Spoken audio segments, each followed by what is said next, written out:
Hello viewers, আসসালামু আলাইকুম। স্বাগত এমার ট্রাভেলস এন্ড ইনফরমেশন থেকে। আশা করি দেশ এবং বিদেশের সকল প্রবাসী ভাইরা ভালো আছেন। তো আজকে মালয়েশিয়া নিয়ে কথা বলবো। গতকাল আমি মন্ত্রণালয়ে গেছি।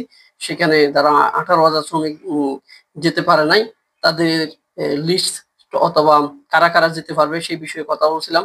আপনারা কিভাবে আসলে যেতে পারবেন মালয়েশিয়া এখান থেকে। তো আমরা মেক্সিমাম জানি লোক বিদেশে চলে গেছে। তো এখান থেকে এ মালয়েশিয়া সরকার যে পরিমাণ সংখ্যা সিলেকশন করেছে, অর্থাৎ বাছাই করছে 7,869 জন।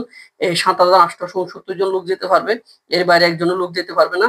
তবে এখানে একটা বিষয় হচ্ছে, এখান থেকে ম্যাক্সিমাম লোক অর্থাৎ 50% লোক আমার জানা মতে বাইরে সৌদি আরব বিভিন্ন দেশে চলে গেছে। এবং এগুলো কি হবে সেটাও একটা বিষয়। তাহলে আপনারা এখন কিভাবে, এখন ধরেন আপনি যান নাই, বিদেশে যান নাই, দেশে আছেন, এখন আপনি কিভাবে বিদেশে যেতে পারবেন? সেটা হচ্ছে, আপনি মালয়েশিয়া যাওয়ার জন্য যে অফিসে এজেন্সিতে পাসপোর্ট জমা দিয়েছিলেন টাকা, সেই অফিসের সাথে প্রথমত যোগাযোগ করবেন।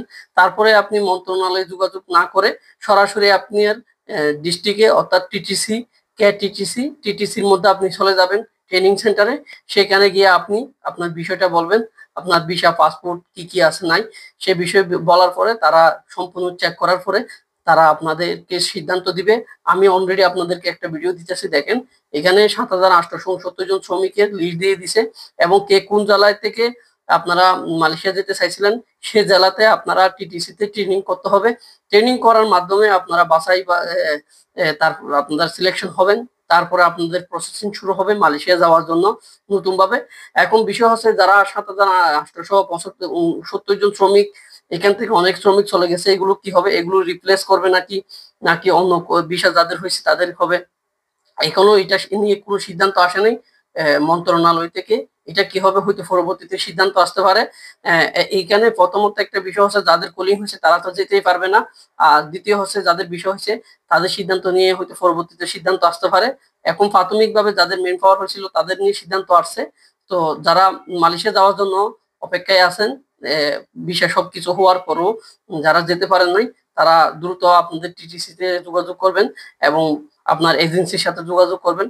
সব দিকে যোগাযোগ রেখে সমন্বয় করে আপনারা মালয়েশিয়া যাওয়ার প্রসেসিংটা শেষ করবেন বলে আশা করি। তো আপনাদের যদি কোনো প্রশ্ন থাকে আপনারা প্রশ্ন করতে পারেন আমারে।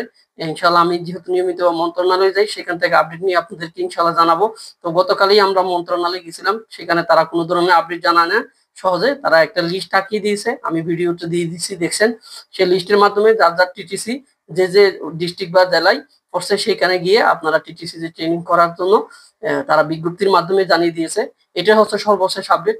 তো বাকি আপডেট ইনশাল্লাহ পরবর্তীতে আসবে মন্ত্রণালয় থেকে, যখন নতুন আপডেট আসবে। সবাই ভালো থাকবেন, চ্যানেলটি সাবস্ক্রাইব করবেন, নতুন নতুন আপডেট ইনশাল্লাহ আপনাদের জন্য আরো আসতেছে। ভালো থাকবেন।